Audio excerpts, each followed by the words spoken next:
Okay, so ito yung sandwich nila. Nagtakul. Meron siyang cabbage, lettuce, filet o patty, caramelized onion skin sauce. Unang kagat, chicken agad.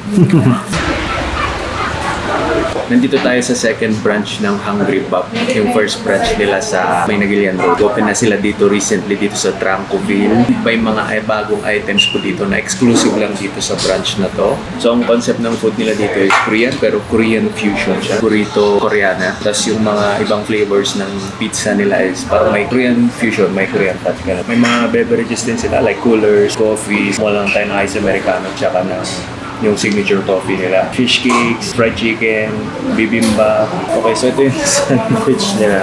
Nagtakul. Meron siyang cabbage, lettuce, filet o patty, caramelized onion skin sauce. Unang kagat, chicken agad. Ang lutong tapos ang juicy ng chicken. Yung lasa niya, kailangan ko ata ng sauce para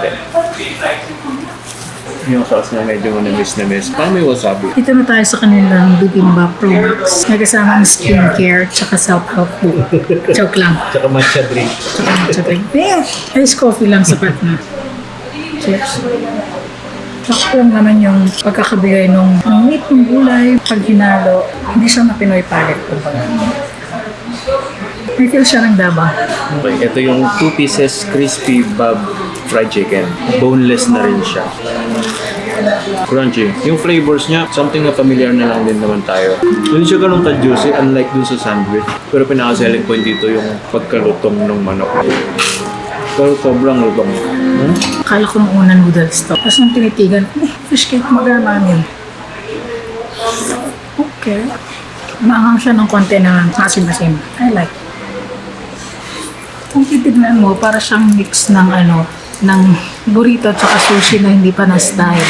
Slangay ko hindi ko pa nakakagat pero amoy ko na parang malagkit yung rice. Burrito Koreana. Parang siyang fresh wrap. Tapos may aftertaste na rice cake. May spicy din. Actually, yung timpla nito, parehas dito. Combination ng burrito, kimbap, na may konting sushi. Meron din silang 4 choices of pizza dito. 4.99 each, 12 inches yung pizza nila. Nahin natin itong parang sanggipsal pork pizza. Likod check muna tayo.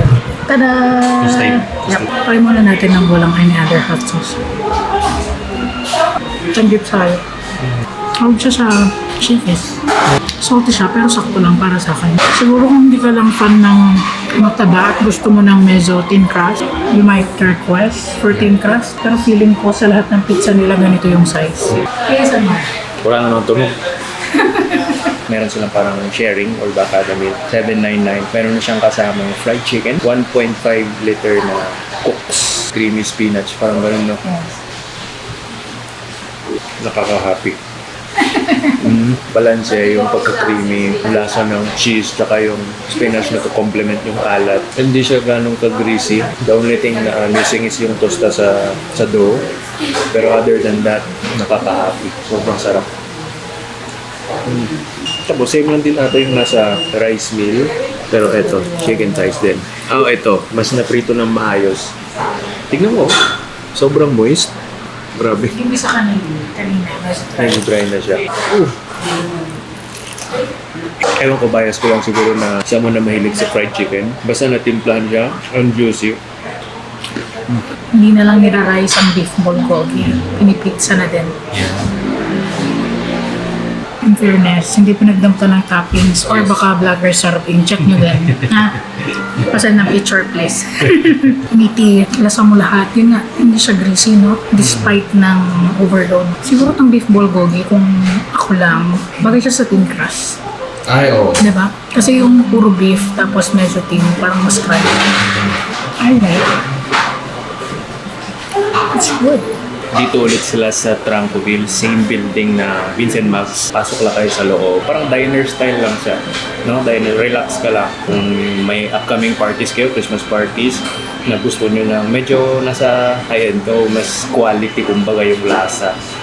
Tapos Korean, try nyo dito.